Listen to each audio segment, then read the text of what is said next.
Hello there, welcome to a video review of Studio Series Core Class Mohawk. I figured I would review him since he's pretty much one of the final core classes we ever got. Very unfortunate that the line essentially is dead, as when I'm recording this, they've stopped making core classes completely, which is a shame because I appreciated them. Now I am starting in motorcycle mode, figured why not. The motorcycle's pretty cool, I dig it. It's a very unique looking motorcycle. Don't get to see this type of bike all that often.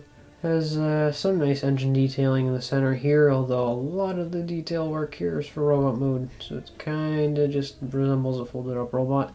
Kinda works with the motorcycle. The motorcycle is very much just a frame kind of motorcycle, which, hey, fits Mohawk over here.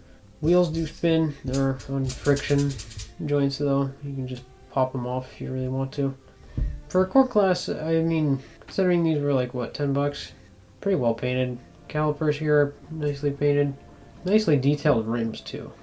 I'll say that. You got the nice springs in there with black and gold. You got the lights painted, the handlebars are painted. Even the chain back here is painted gold. That's very nice. Another black spring in there. These bits are for robot mode. Very thick motorcycle. Got the seat back here. The way this is laid out, considering the seat is back here and the handles are over here, this would be a very annoying bike to sit on. Practically have to completely lay down. All things considered, it's a nice core class. Simple, fun toy. It's a good alt mode, I'd say. The head does stick out, unfortunately. It's kind of unavoidable with this design, it seems. It does have weapon storage. Blades kept on the side there. But yeah, he's a tiny little motorcycle. Now transforming Mohawk here. You're just going to want to take his arms, unplug them from the sides there, kind of just peel them off. Come to this section with the legs, pop them up, and then as you bring them up you can just kind of split them and just fold them all the way down like that.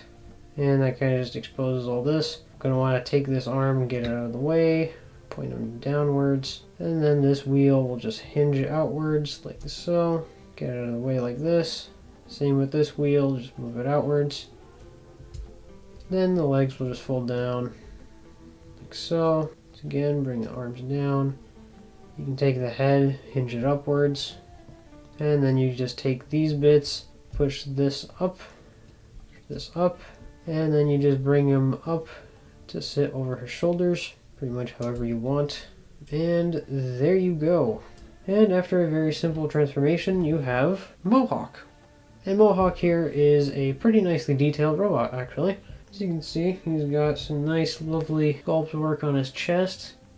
He's cast fully in just gray plastic. It's unfortunate because it slightly washes out the details, but considering this is a core class, I mean, you can't expect it to be fully painted silver. If you are willing to custom paint it, there's a lot of nice detail work to bring out with some silver or gunmetal paints. I mean, he's got like the little knives on the sides here of his legs, little pistons that are picked out in paint, little feet. Feet do look a bit awkward on the inside due to transformation. This side he's got two knives here facing opposite directions. Got some nice fin detailing here. The hands do look a little bit weird because these are technically his fingers. As you can see, it's supposed to be 3 fingers and his thumb. I get that for stability reasons, they don't want the thumb to break off, so they have to connect it. But it kind of just looks like he's doing an okay sign. He does have a very nicely sculpted head though. Very fish-like, but I mean, look at that. He's got his signature Mohawk, of course. Little eyes jutting out with black and then tiny little red bits. Got the teeth picked out in gold. He's got the nice smudge of green on his face that does look like it's kind of leaking down, which is cool.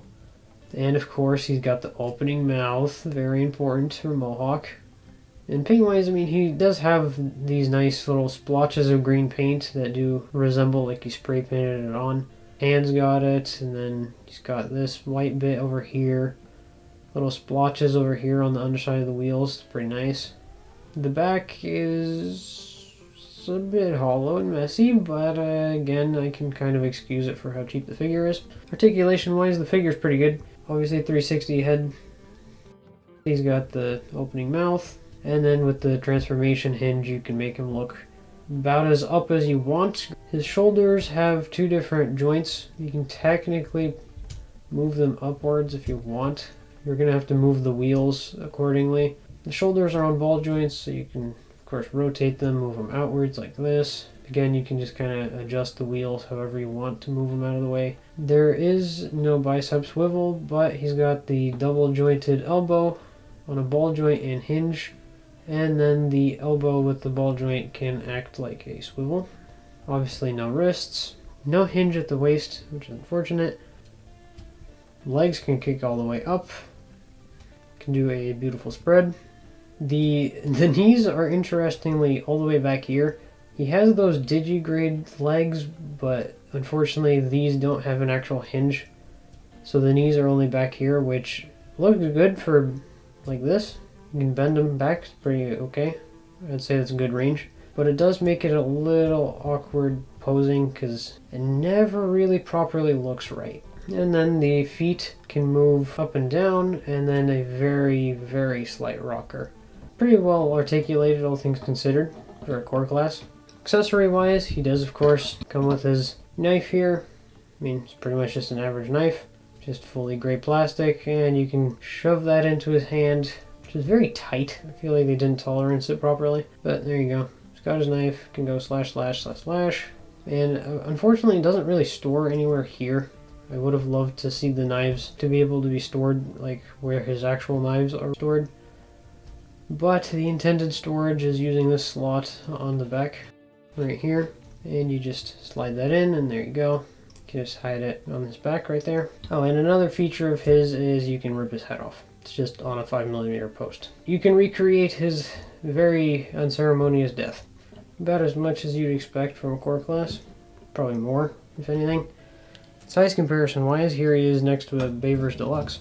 I mean, he's pretty well sized. He's fairly large. If anything, from what I'm aware of, he's technically supposed to be smaller, but I mean, you can only really make him so small without being annoyingly fiddly. If anything, you could probably make this work with Masterpiece scale if you really want.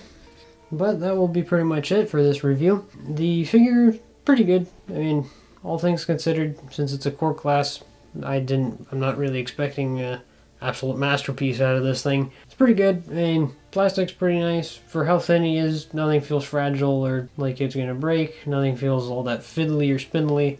His transformation's very straightforward, unique. He has an alright amount of paint. Nothing all that special, but for a core class that's $10, or was $10, I'm not gonna really complain. He's got a good amount of paint apps. He doesn't have an insane amount of paint overall, but I think they did a very good job in spreading out the paint job. Overall, I recommend him. He's pretty good. He does everything you want him to. Has a good amount of articulation. Isn't all that overly hollow. I mean, he's pretty thin, so there's not much to make hollow. It's a shame that we're not going to get more core classes, because I think they were really starting to hit their stride, and they made very, very good, fun, budget desk figures to mess with, and just cheap toys for kids, because after all, these are toys for kids. Now, feel free to comment, like, and subscribe, all that fun stuff, and also please feel free to follow me on Instagram, where I post figures both for fun and before I review them. Thank you for watching, and have a good day.